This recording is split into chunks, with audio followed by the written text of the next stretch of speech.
تنسى الإعجاب والاشتراك في القناة.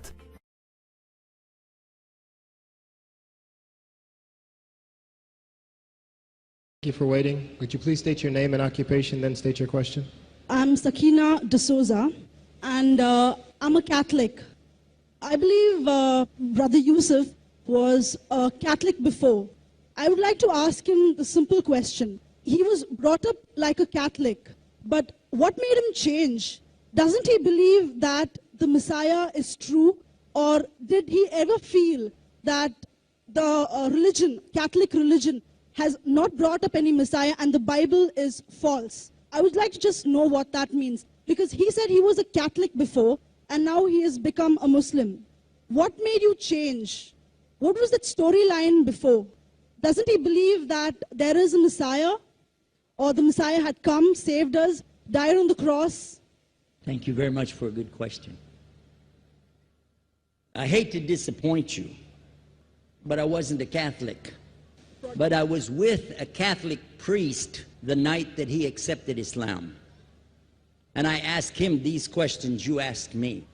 Because after all, I was still a Christian, a preacher in Christianity, and I wanted to know why my best friend, a Catholic priest, had converted. That's a pretty weird thing.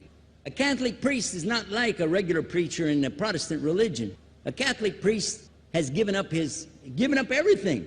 He's given up his life to be a Catholic priest. When he enters into this realm, he's basically given away everything. He can't have a wife, he can't have children, obviously no grandchildren.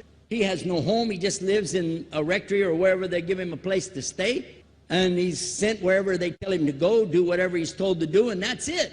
And he cannot disobey the Pope, otherwise they can kick him out of the religion, and if they do, he's excommunicated and he goes to hell forever. So how would a person like this want to become one of those Muslim terrorists? That's what I wanted to know. He explained in a very few beautiful words something that I came to learn for myself.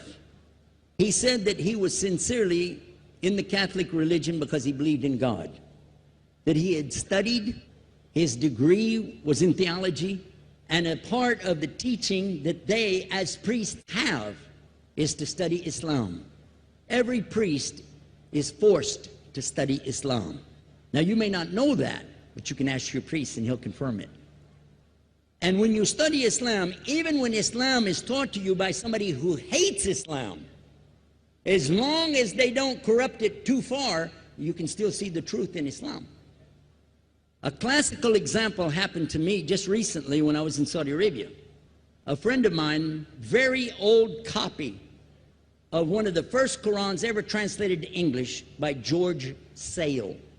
George Sale hated Islam, he hated the Muslims, but when he translated the Quran to English, he was true to the text of the words. Although maybe not getting all the meaning, he certainly was true to the text of the words. I was shocked when I read it. Have you seen it? You know what I'm talking about? Amazing. And listen to this. George Bernard Shaw, for instance, is one of many, a long list of people who read this and realized the truth of Islam. When people see the truth of Islam, it can change them if they want to be guided. If they want the truth, it can change them. You might think, I'm a Catholic, I'll never be anything but a Catholic.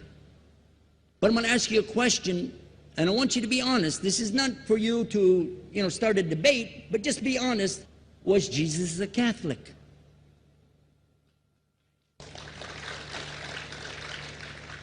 And it's not open to debate, so there's no point in opening that up, because you know and I know he wasn't. The Catholic Church was in business about 300 years before Jesus was born. It's on their website. Don't go like this. It's on their website. That's where I took it from. The Catholic Church was really started in Rome by Alexander the Great. Do you know what the word Catholic means? It means universal. It was the universal church for the Roman Empire. If you didn't join it, you could not be a Roman citizen.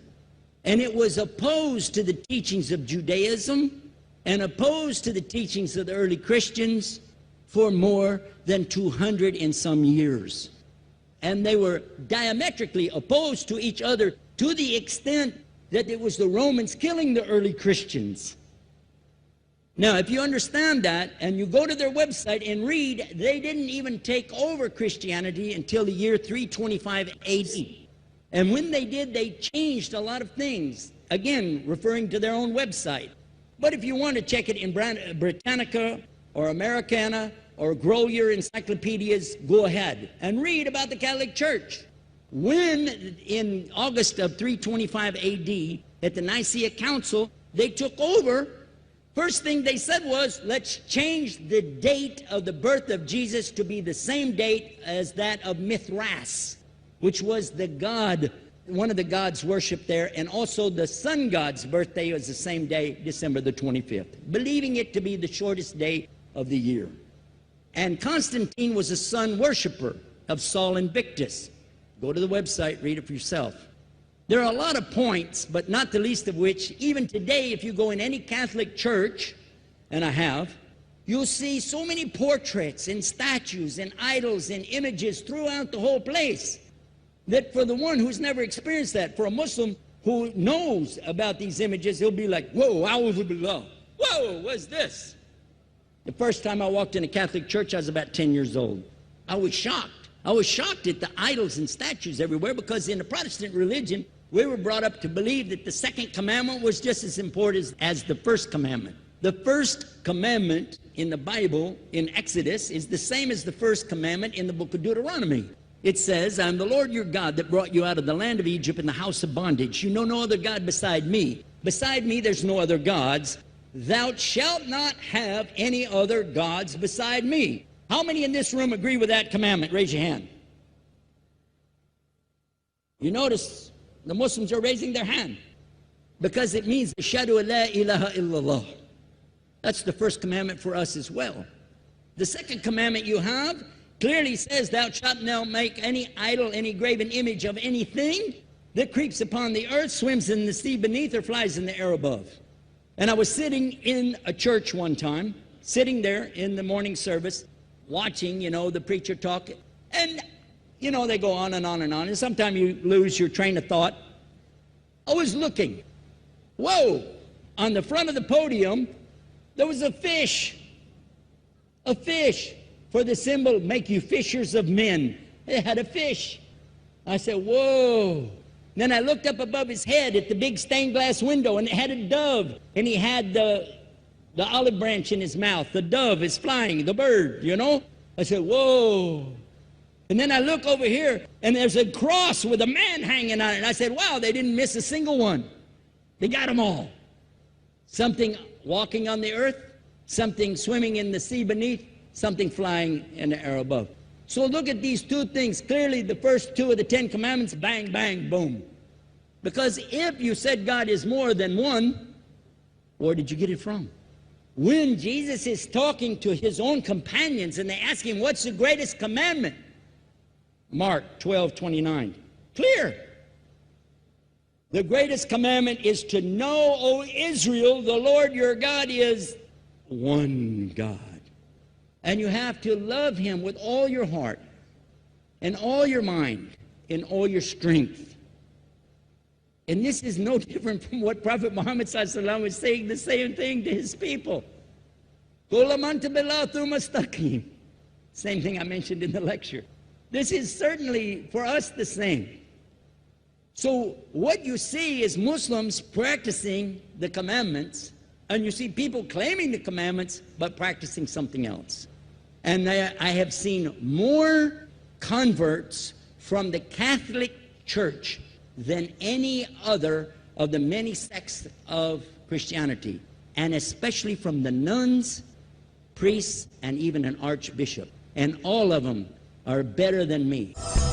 Those guys and women that I see do this, they still sacrifice their whole life to get the true message of Islam, not only to you, but to Muslims as well, because we all need to know about it. But thanks for a great question.